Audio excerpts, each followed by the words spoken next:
अभी महाकुंभ समापन होने वाला है। मैं लगभग 10-12 दिन महाकुंभ में था। बिहार के बहुत लोग हमें वहां पे मिले, सैकड़ों लोग मिले। उनका कहना था कि हमें भी योगी जैसा सीएम चाहिए। खान सर बिहार से आए हैं, क्या लगता है आपको? अब ये तो लोकतंत्र है, सबका डिसीजन है। वो इस बार कुंभ का मेरे इतने ज्यादा क्राउड गए थे लोग वहां पर, तो क्राउड ओवर क्राउड हो जाने की वजह से 2-4 मिस यहाँ पे घटना जो हो गई, उसके बाद वीवीआईपी कल्चर को जैसे खत्म किया गया, सारी चीजें ऑन द स्पॉट आ गई यहाँ पर।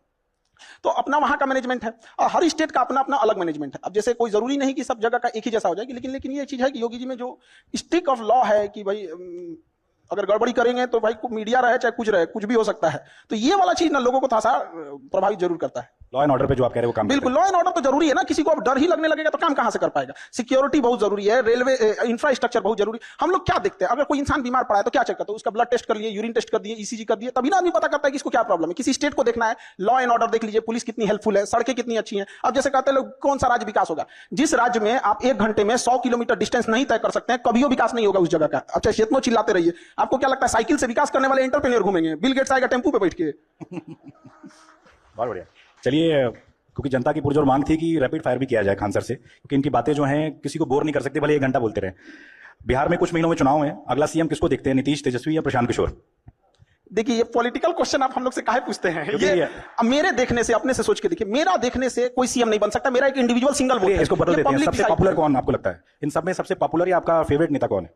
नीतीश कुमार, प्रशांत किशोर? काफी मेहनत कर रहे हैं आजकल। सबकी अलग अलग रिस्पॉन्सिबिलिटी है। देखिए, नीतीश कुमार को जिस हालत में बिहार मिला था ना, गढ़ा में मिला था, गढ़ा में, जिसपे कोई बिल्डिंग नहीं बना सकता है। पहले उसको आप जैसे एक जमीन खरीदिए, कोई समतल जमीन खरीदिए, कोई गड्ढा में क्या खरीदिए, समतल वाला तुरंत बिल्डिंग बना देगा। तो उत्तर प्रदेश एक समतल जमीन थी, फटाफट काम होने लगा।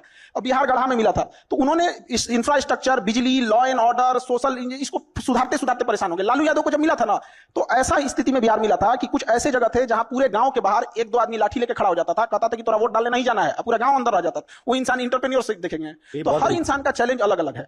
जिनको जहां मिला, वही उन लालू यादव को रेलवे मिला, रेलवे को फायदा में दिखा दिए। अब लोगों ने कहा कि कबाड़ बेच दिए। दुनिया के कौन आदमी कबाड़ घरे में रखता है? अरे तो अच्छे ना किए। खान सर ने बड़ा स्मार्टली लालू जी की भी तारीफ कर दी और नीतीश जी को भी खुश कर दिया कि बिहार में दुकान चलानी है भैया। चलिए, इसके बाद आगे बढ़ते हैं। खान सर की टीचिंग फिलॉसफी एक शब्द में आप जो टीचिंग कराते हैं उसको अगर क्लास में बैठ के उसको समझ में नहीं आया तो स्टूडेंट की गलती नहीं, टीचर की गलती है। बहुत बढ़िया, बहुत बढ़िया।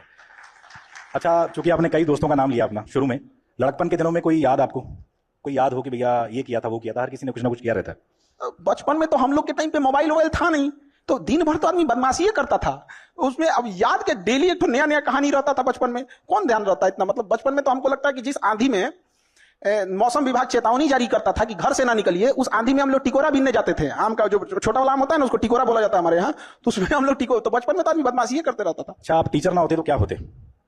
हमको तो फौज में जाना था, टीचर ना होते तो हमको एक किसानों के लिए, और हम भी अभी बताते हैं बहुत दिन टीचिंग नहीं करेंगे, हमको किसानों के लिए वर्क करना है। किसानों की 3-4 महत्वपूर्ण समस्या है। उसकी एक, फसल का उत्पादन कम है। दूसरा क्या है, उसका फसल अगर उत्पादन हो गया तो कीड़ा खा जाते हैं सब।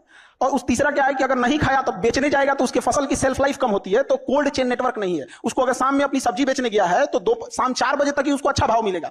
बाकी समय गिद्ध की तरह लोग देखते होंगे कि शाम होगा तो बेच के जाएगा, क्योंकि उसके यहाँ कोल्ड स्टोरेज का चेन नहीं है। आप 3 सिस्टम देखिए, किसान को आप 5 किलो का जो अनाज का है, ये देखिए, ये एक अच्छी योजना है और समाज का एक बड़ा हिस्सा उससे प्रभावित हो रहा है, उसका वो एहसानमंद है। लेकिन हमें एक ये भी सोचना पड़ेगा कि हम अभी भी कहां पर हैं।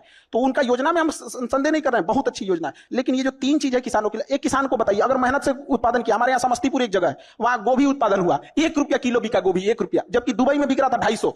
बताइए किसान दुबई भेजेगा कि जो सिस्टम बैठा हुआ है वो भेजेगा?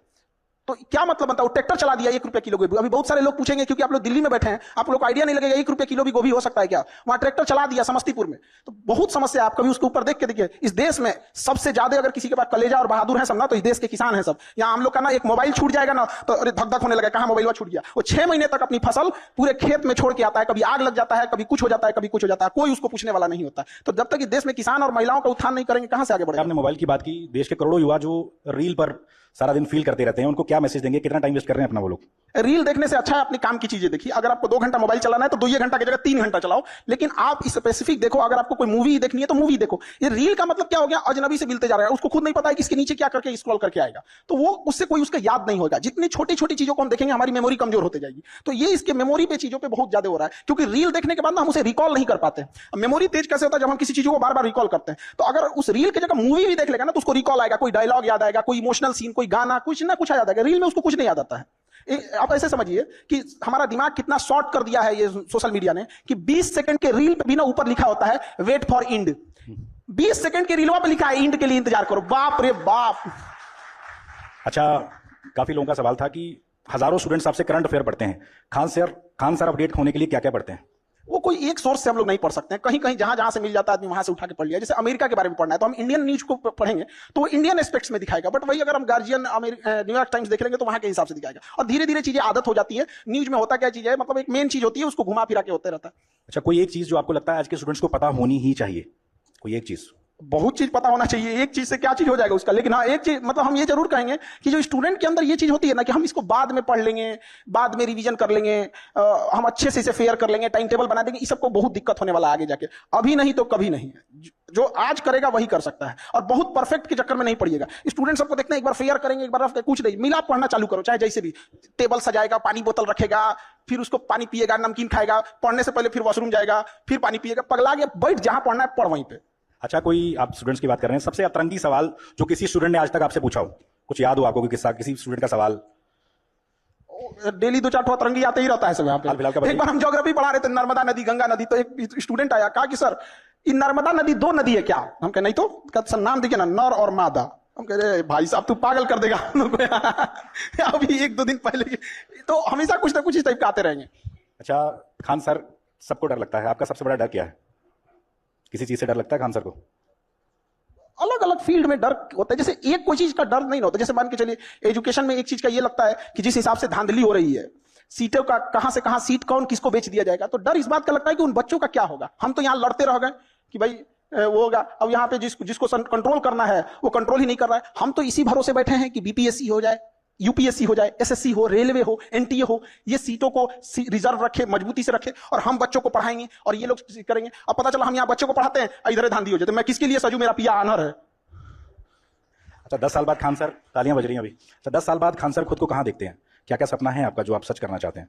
हम लोग प्रेजेंट में जीते हैं, 10 साल बाद जिंदगी कहां होगी आज से 10 साल पहले किसी को नहीं पता था 2015 में कि 2025 में क्या हो जाएगा। तो बहुत ज्यादा का प्रोजेक्शन नहीं होना चाहिए। हमको बस इतना लगता है कि हाँ इतना जरूर कहना चाहते हैं कि एजुकेशन आज से 10 साल बाद भी कोई ये बात जरूर याद रखेगा कि कोई इंसान था जिसने एजुकेशन के लिए हमेशा के लिए लड़ते रह गए, चाहे जितना बड़ा ऑफर हो जाए, चाहे कुछ भी हो जाए, एजुकेशन के लिए हमेशा बच्चों के लिए लड़े थे। आज भी गवर्नमेंट से लड़ना कितना टफ होता है तो आप लोग को तो यहाँ देखते होंगे, वहां पे बच्चों के लिए तो लड़ते लड़ते आदमी तो हमेशा उन्हीं के लिए रहेगा। अच्छा, आपको लगता है कि भारत को जो रिस्पेक्ट अब दी जा रही है पहले नहीं मिलती थी, चूंकि आप टीचर हैं, क्या लगता है कि दुनिया में अब ज्यादा भारतीय पासपोर्ट की धाक बड़ी है पहले से? पासपोर्ट का तो उतना नहीं कर सकते। एक चीज हम लोग को समझना पड़ेगा, ये जो अंग्रेज है समझना या दुनिया जो भी है, तो ये हम लोग का इतना बड़ा मार्केट है, 140 करोड़ लोग हैं कि डरेंगे तो इनके बाप। नहीं तो जिस दिन हम लोग बहिष्कार कर देंगे ना, अभी हम लोग डरा नहीं पाए हैं, अभी वो खुदे डर रहा है। हम लोग डराना चालू नहीं किए। आज अगर हम अपना एंड्रॉइड बनाएं, अपना गूगल बनाएं, अपना फेसबुक बनाएं, तब उनको असली डर समझ में आएगा। अभी वो अपने से डर रहे हैं कि भाई ये किसी दिन कुछ कर देगा यहाँ। और दूसरी बात कि भारत का जो छवि बढ़ा है वो ऑब्वियस भी बात बढ़ा है, लेकिन एक चीज और गौर करना पड़ेगा। आज से 10 साल पहले, 15 साल पहले किसी के पास इतना मोबाइल नहीं था जिसे पता चले कि रूस में प्रधानमंत्री का कैसे स्वागत हुआ, कैसे नहीं हुआ। तो अभी जागरूकता बढ़ गई है। आज मोदी जी लैंड करते हैं तो दिख जाता है मोदी जी लैंड किए, उनको बस सैल्यूट दिया जाता है, दिख जाता है। लेकिन जब वही गुजराल साहब थे, अटल बिहारी वाजपेयी साहब थे, तो रिस्पेक्ट उनकी भी थी। वह व्यक्ति था जिसने अमेरिका के प्रधानमंत्री का फोन उठाने से पहले G20 भारत में अभी हो रहा है, G20 तब नहीं हुआ था। हाँ, G20 बहुत अच्छे से हम लोगों ने हैंडल किया। तो ऑब्वियस बात है कि हम लोग का ना फॉरेन पॉलिसी में बढ़ा है, बट थोड़ा सा गड़बड़ कहां हुआ है, आस पड़ोस में।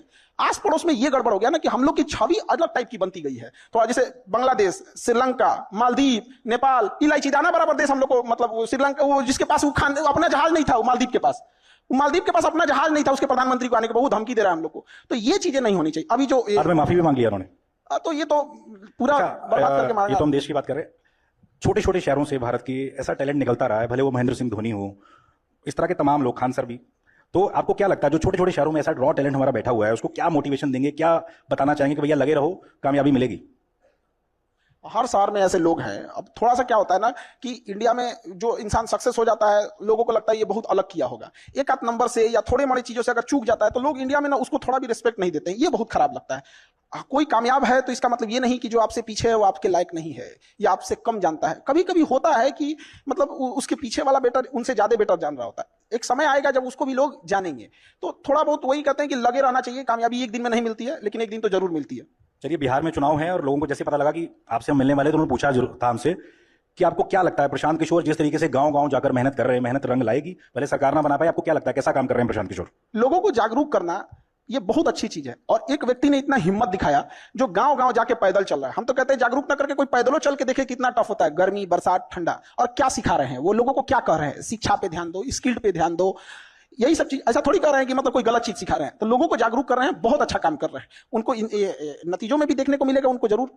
अच्छा, कल को कहें कि भैया खान सर जुड़ जाओ हमारे साथ, आप लोग हमको ना, पता नहीं, हमको कभी कभी लगता है कि हम पढ़ा रहे हैं तो आप लोग हमको ये नहीं कहते कि पढ़ाइए, बार बार हमको उधर क्यों खींच के लेके जाते कि आप कह रहे हो बहुत अच्छा काम कर रहे हैं। चलिए, इन्होंने तो नीतीश मतलब हम क्या कहते, खराब काम कर रहे हैं। इन्होंने नीतीश जी की तारीफ कर दी, लालू की तारीफ कर दी, प्रशांत किशोर की तारीफ कर दी, बिहार